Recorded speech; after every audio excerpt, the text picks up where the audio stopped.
Tonya, looking forward to talking about this movie. Was really hoping I'd get to see it again before the end of the year, but that did not materialize. So we caught it this weekend in one of the few theaters over by us that are showing the same theater, not at the same time, and same the day. Same screening. Indeed. Same theater, same auditorium, yeah. Same auditorium, indeed. So I look forward to talking about this, though.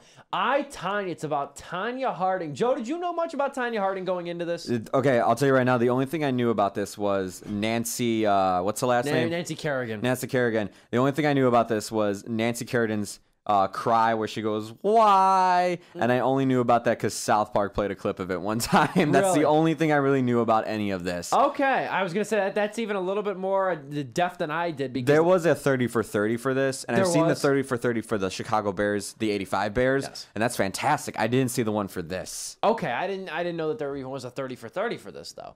But I did not know much about Tonya Harding. I even said in my review, too, I said, before knowing that this biopic was coming out, I thought Tonya Harding for all this time was a singer. I had no idea who she was. It really shows our age. It really shows how young we are, too, because this happened in 94. I was born in 96. Yeah. Yeah, so, and you were, too? You were 95. 95. You were born a year earlier. So, I mean, this is, again, before our time. Yeah, so I was a wee young lad. Yes, indeed. Like I said, I did not remember this. And, you mentioned the name Tonya Harding to anybody over 30. Everybody already knows. Yeah, I told my mom I went to go see this last night, and she's like, oh, my God, how good was it? I want to see it so bad. That's I'm my like, mom said the same thing. I'm like, you want to see this, but when I want to take you to see Greatest Showsman, you blow me off. I see how it is. That's got to be, I tell you, it's got to be like a drug or something like that, because that's exactly the same reaction my mother had. Anybody, our parents' age, they're going crazy to know about this movie. I'm serious. Because first off, I don't think anybody's thought about Tonya Harding in 10 years. No. Because she doesn't do much anymore. She doesn't come out and whatnot to do many interviews, as I wouldn't want to either. But to kind of give a rundown, I'll break down the plot of this movie, or at least the Tonya Harding situation. Tonya Harding was a figure skater in the 90s, in the late 80s, early 90s. She was a two-time Olympian, and she was a two-time Skate America champion as well. She was hugely successful for a lot of her young career, early 20s. Landed the triple axel, which is, I think she also did 2 triple axels in a row too. So I mean, it's incredible some of the stuff that she was able to accomplish too in her young career. She was the 1991 U.S. and 1991 world champion silver medalist as well. Highly decorated at a young age. Highly decorated. A lot of success. Came from Portland, Oregon as well. So she did not have a very romantic upbringing, though. Very poor upbringing as well. Abusive upbringing, too, from her mother, Lavana. Not a very good situation. A lot of very difficult mental abuse and physical abuse as well. Didn't really have a father either to kind of look to for guidance. Married young, married John, not even going to attempt his last name. Married John, a man named John early in her career as well to kind of gain some independence. And of course is most famous for the 1994 attack on competitor Nancy Kerrigan, where her boyfriend and confidant of her boyfriend, her husband at the time, her husband as well, sort of put an order of trying to send death threats to Nancy Kerrigan to keep her on the edge during in the wake of a big Olympic competition. And what transpired then was the men that were hired wound up breaking Nancy Kerrigan's leg and shattering her knee in the wake of the competition. Eventually, it wasn't John, it was Jeff. Excuse me, her husband's name is Jeff. Excuse me.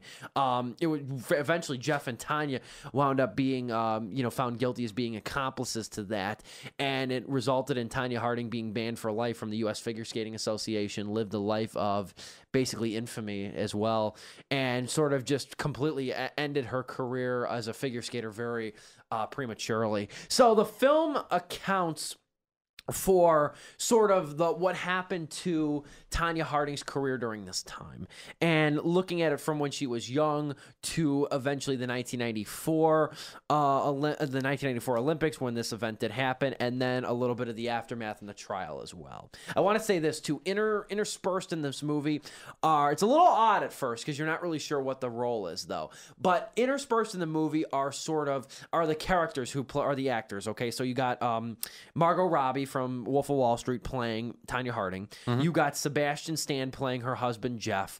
And then you have Allison Janney, who plays Lavana, her mother.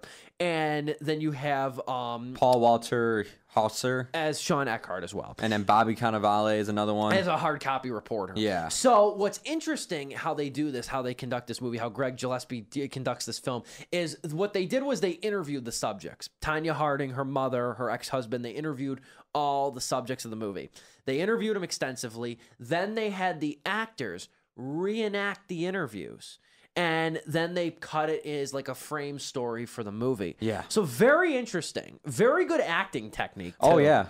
I mean, it really comes through for, obviously, Allison Janney and Margot Robbie, because they play two of the most integral characters. I'm talking a lot here. Joe, general impressions of I, Tonya. Well, coming off of like that plot description you gave, you hear about like, this abusive relationship she had with her mother, even her husband at some points, the fact that Nancy got her leg broken, there was death threats involved. You're like hearing this, you're like, oh my God, this must be a really serious movie. But one of the things I love about this movie is that it takes this whole serious topic and it doesn't make fun of it, but it plays it with a comedic sense. Kind of like what, it reminds me kind of what the Coen brothers did with something like Argo, where it's something like so insane, but it's played like very more comedically, dark comedy-ish. But it just plays it so it has fun playing with this whole like topic. A modern day or contemporary comparison would probably be Michael Bay's Pain and Gain. Yes, I would think like that, like one of those movies that has to like remind you halfway through that it's a true story. This is a true story. I said I, Tonya though. I said the funniest thing about I, Tonya though is really the fact that this is a movie too that when you're watching it or whatever, it's one of those things where you're kind of watching it unfold and stuff like that. And it's one of those things I said, if this was a fictional film, if this was not a true story, this would be like a movie that we would be criticizing in terms of it being incredulous. Yeah. How could that possibly happen? Yeah, exactly. Like Argo. You know what I mean? Like Argo. Argo's another one where it's like, if that thing didn't really happen, we would be saying, oh, this is so incredulous. Yeah. It could never happen. It's completely fake. It's contrived. Everything. You see these people like being interviewed and like, it cuts back to them and you're just hearing what they're saying. You're like, there is no possible way people are this dumb. And then like the longer this goes on and then you actually can find the real footage, the real interviews online too. Yeah. Especially of the character Sean, who is basically kind of like the comedic relief in the movie. Sean Eckhart, yeah, he's the bodyguard of where he Tonya. like claims like, oh, I was with national terrorist security. I'm a spy for the U.S. He claimed all this stuff in interviews, and he's like, yeah, in a travel magazine, I was claimed to be one of the most elite agents of the American government and everything. And someone calls him out on it during the interview. He's like, no, that's not true. I'm actually that. And it's like there's no way like that could be that's plausible. And then you actually see it happen and you're like, wow, this is insane. It's true. And this is a very interesting film because here's the thing. First off, and I think I want to make this, I've been trying to make this clear like in my review and when I talk to people about this as well, and when I'm going to talk to people about it, is that this movie doesn't try to forgive Tonya Harding in any way or acquit her in any way from what she did. But what this does do, and I think it's fair, is that this movie at least lets you hear her side of the story. This is a story that's been sensationalized to hell. Yeah. This is a story that's been tabloid fodder. It's been a complete yellow journalism, story that it's just been that's run with it. And America, the only thing America loves more than building celebrities is tearing them down and hating them. You know what I mean? I mean, you can look at some of the people who've gotten like famous. Now it's even worse with the internet, but some of the people that have gotten famous recently, just for having like, videos or whatever may be. Mm-hmm. And you look at the way that like we love to like give these people in copious amounts of recognition and then we love to destroy them at the same time. Yep. We love to watch downfalls. Now, Tonya Harding, again, she involved in an unforgivable circumstance, but at the same time, there's a lot to her story I don't think a lot of people realize. Yeah. In terms of, especially that comes out with her mother. By the end of this too, I was actually questioning, like, I'm like, was she like, is this actually all her fault, honestly? By the end of this movie, I was questioning that. I'm like, because, you really think about, like, you see the events play out, you see how it goes down, and you're just like, was she really in control of everything that the punishment she was given really fair? It's very true. Now that's another thing too. I mean, if you do want to say that, you can at least question, well, how much of this was really her doing? How much did she deserve with the punishment that she got? Yeah. Was it really all because of acts that she orchestrated or really had total involvement in? Yeah. That's the tricky part here. It reminded me a lot trying to of play armchair lawyer, but it reminded me a lot of a film that recently just came out, Disaster Artist, where it gave Tommy Wiseau more of like a human like character, not just bit. Like like what the internet thinks of Tommy Wiseau or like fans of The Room. This kind of gave me that similar impression where it's like they gave Tonya Harding at least some humanity to her. I think this did a little bit better. It did. I think this did it better, but I still believe there's credit to the Disaster Artist there. Let's talk about first. It's hard to even dance around this, but let's immediately address this too. Loved Margot Robbie here. Yeah. Another year. This is a breakout role. 2 months ago, I was saying or not even, it was about a month and a half ago, I was saying with complete confidence, Frances McDormand's a lock for best actress, and she should win it. But since then, I've seen Jessica Chastain kill it in Molly's Game, and now Margot Robbie and Tonya. These are all 3 awards caliber performances, and they're very good. They're very good. So Margot Robbie is great here. I mean, she really is. She had flashes of greatness in movies like The Wolf of Wall Street. I don't know if you saw Whiskey Tango Foxtrot. I did see it. I liked that quite a bit. I really did. I liked that more than most. But she finally gets a character here that she can embody, and the result is she gives like a performance that's a fearless. She nailed that Midwestern accent. She does. She really does. And it's not comic. It's almost missable. That's how good it is. It's almost missable in that way too. So I like it. And Margot Robbie too. I love actresses in the way I like when I can feel an actress's confidence. Like I can feel Jessica Chastain's confidence. I can feel Gal Gadot's confidence. I can feel Margot Robbie's confidence. I could feel that, like, even in some of the tougher moments, all she needed to say was just watch how I handle this. And then she goes out there and kills it. I love when I could feel, like, especially with actresses and actors, I love when I can feel their confidence on screen.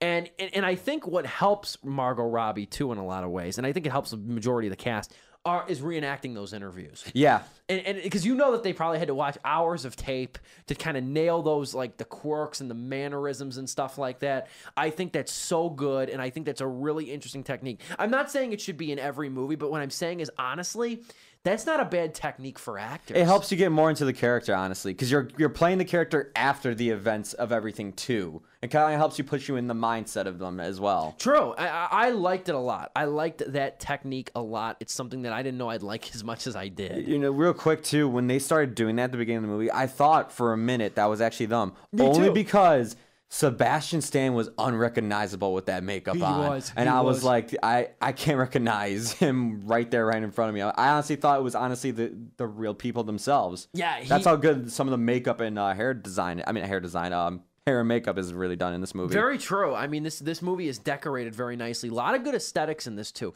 It's very difficult too, because in the very beginning it has to portray like the 70s aesthetic. Then it's got to get the 90s aesthetic. And the 90s aesthetic, I don't think people realize, and I'm not pretending to know, but I can just tell. The 90s aesthetic is not terribly easy to kind of replicate. Because it's still kind of fresh in our minds. It's fresh in our minds, but it's also distant enough. And then the number 2, it's very easy. And you could probably say this for trying to replicate all the decades, but I think it's really true for 90s. There's a fine line between parody with the 90s. Like, you could really parody it. But here, it's so natural. And I think it also helps the way that it looks like they shot it. They use a very soft lens, I think, for the camera. I don't mean to keep bringing up movies, but American Made, something I loved about it was it didn't, ham in, like, this takes place in the 80s. Here's 80s stuff. Here's 80s stuff. To me, this film did the same exact thing, too. It took place during the 80s. Didn't have to shove it in our face that it's taking place during the 80s. Same thing with the 90s. It just fit. It just went along with it. Didn't have to shove it in your face about it. Great diverse soundtrack with this movie, too. That, too, That adds with the visuals. Yeah. I mean, you have, like, Supertramp, Heart, Fleetwood Mac. Break the Chain, yeah. Violent Femmes, I think, have a song or two in here. It's great. I love it. I think that I want the soundtrack to this thing, I do, too, honestly. I mean, there's There's a lot here. I mean, it's like within a month now. I'm gonna go broke buying soundtracks between this and The Greatest Showman. I mean, there's a lot of good music in this too that works well with the aesthetic. That works well. That complements the film and what cinematographer Nicholas Karakatsanis, I think is how you say his name. What he tries to do. And I think it adds a lot.